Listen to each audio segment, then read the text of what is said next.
Now, China is the most convenient country in the world to live in. Or is it? That's what we're going to explore in today's video, as you can see by the title. But right now, I'm just having a little walk outside my apartment, heading towards my little e-bike, because we are going to have a little ride and chat together today. We're going to have a little ride and chat around my area. Here is the latest unveiling of the Ferrari super e-bike. Absolutely astonishing. This goes a maximum speed of 80 miles per hour. I absolutely cruise around on this beast on a daily basis like a true local. So yeah, we're going to be having a little ride and chat, diving in to the topic of this video. What do you reckon then? New fashion trend or what? I reckon this looks pretty suave. I might have to pioneer this as a fashion trend, whack my trademark on it. Right, here we go. Hopefully I don't get ploughed by any trucks whilst I'm going around on my bike, but there we go. If it happens, it happens. Okay, so China's convenience. I must admit, China is an extremely convenient society to live in, but I'm going to be diving into that a little bit deeper. Now, as you probably are already aware, China is pretty much a cashless society as of 2021, and even a few years prior to now, actually. Now, WeChat and Alipay pretty much run life in China.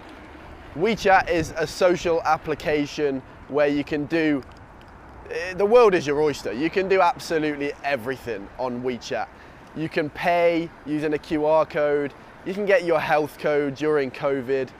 You can pay for bills. You can order in restaurants.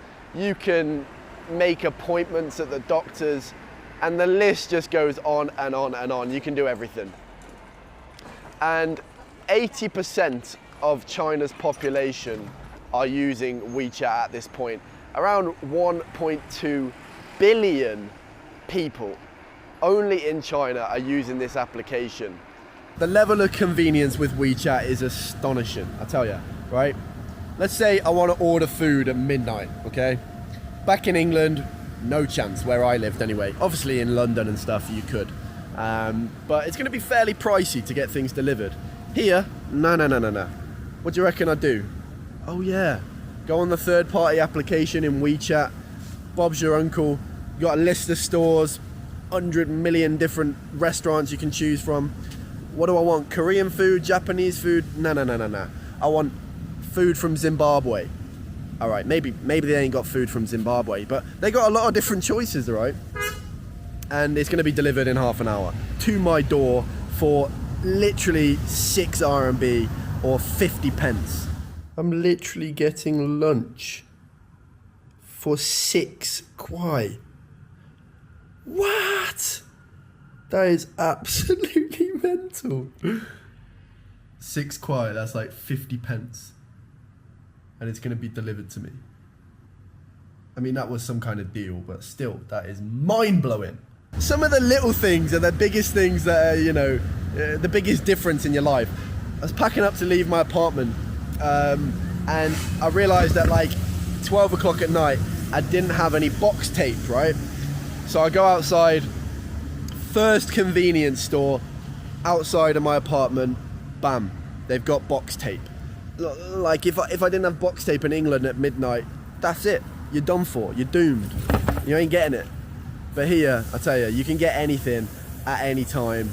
Is great. Apart from Chinese New Year. That's the only time of the year where you definitely can't get everything you want, because everything stops. Carrying cash in China is an inconvenience at this point. You know, no one's using cash. The only thing I ever see cash used now is for hongbao, which is like the red envelopes that they give each other at Chinese New Year and that kind of thing. But besides from that, everyone's just using WeChat.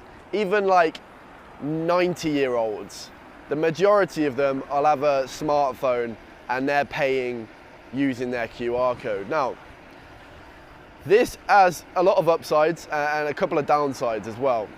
Upsides being, I don't have to carry a wallet. All I need is my phone, and I'm never going to forget my phone, and if I do, then I'm going to notice it very quickly and go back to grab it. But there has been one time very recently where I got caught without my phone and I wasn't able to retrieve it, and this became a huge inconvenience.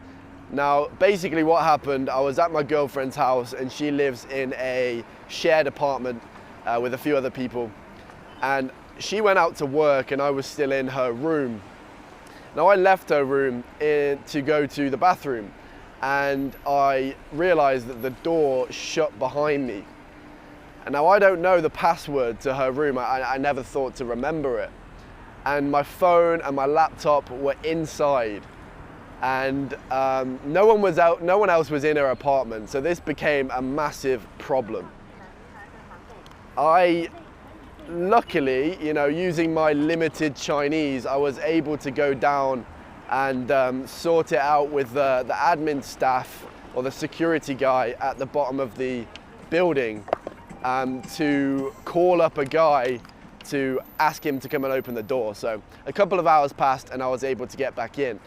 However, if I didn't have any Chinese, that probably would have become incredibly difficult, because obviously the translation apps are all on your phone and your payment is on your phone, so I couldn't go anywhere. I couldn't take the metro, I couldn't get a taxi, I couldn't even get a bottle of water.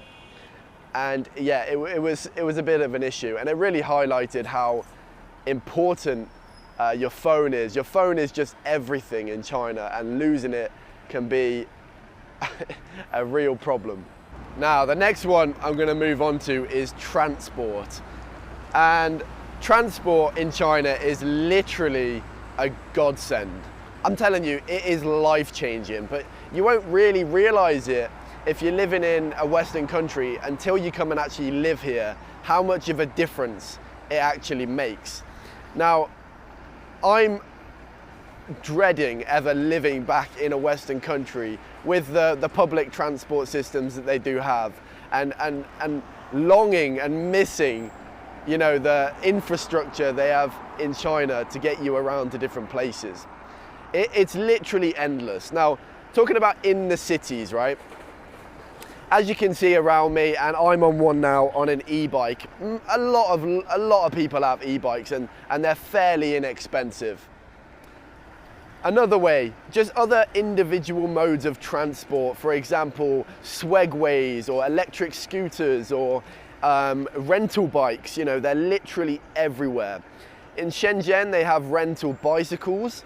They don't have rental e-bikes, but they do in some cities as well. There we go, look, even on the side of a random road, they got a bunch of these bad boys. But no worries, because I got my little Ferrari e-bike here. Then you've got a huge network of buses, which I don't very often use because I would usually choose the metro over the bus. There's extensive metro systems in over 40 cities around China. In Shenzhen itself, there's like 12 or 13 different lines, and over the next decade, that's only going to get more and more. To go from one end of the city to the other end of the city costs you no more than 10 RMB, which is just absolutely unbelievable. You can be on the metro for 2 hours and it's going to cost you, the price of like a pack of sweets in the shop. Like that's unbelievable. What else is there? Oh yeah, Didi, probably the biggest one of all.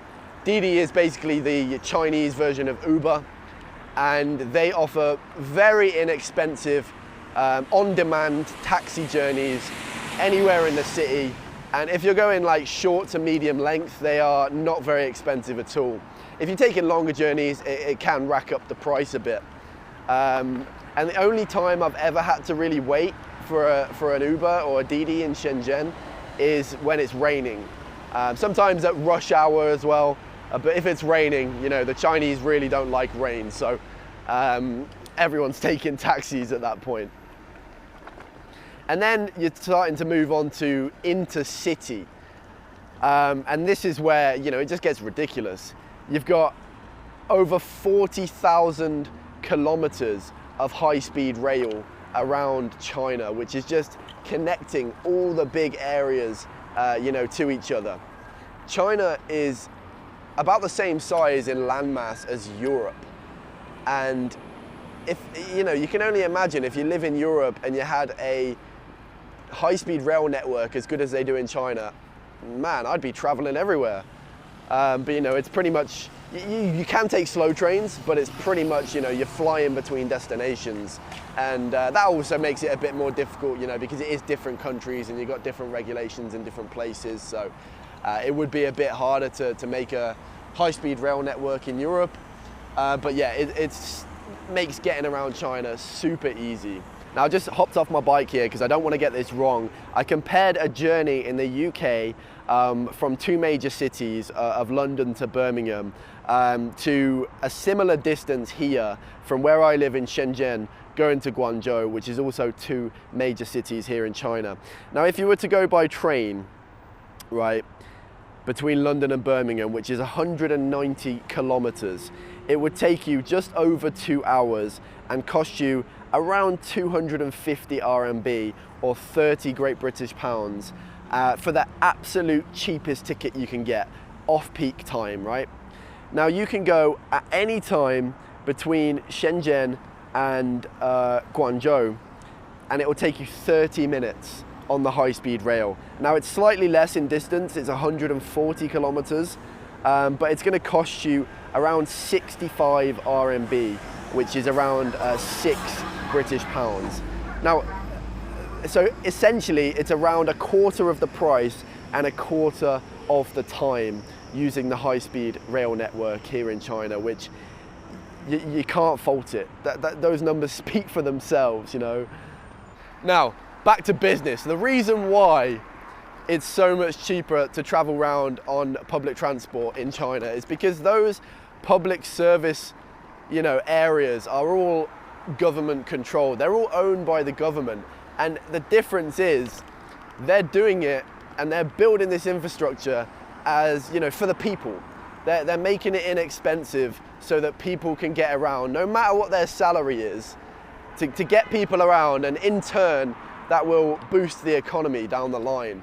And personally, I feel that public services, that's a great way to do it, because in England, for example, and many other Western countries, they're owned by private companies, and their only reason for building a new line is if they can make money from it.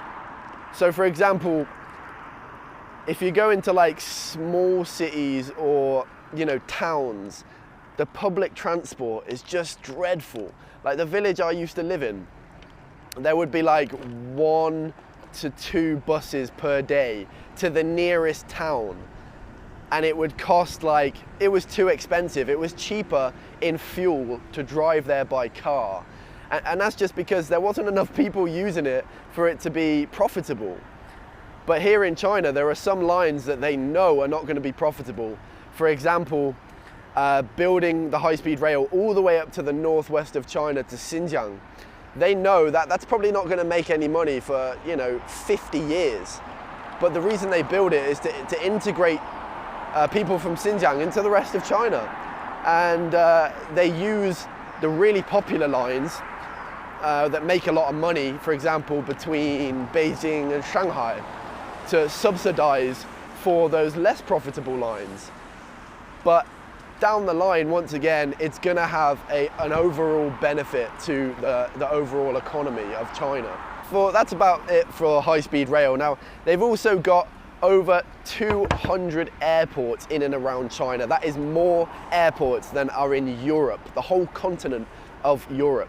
So, you know, you can get flights anywhere in China. If you're doing routes that are really popular routes, they are pretty inexpensive. But, you know, besides that, it's pretty much the same as flying anywhere in and around anywhere else in the world.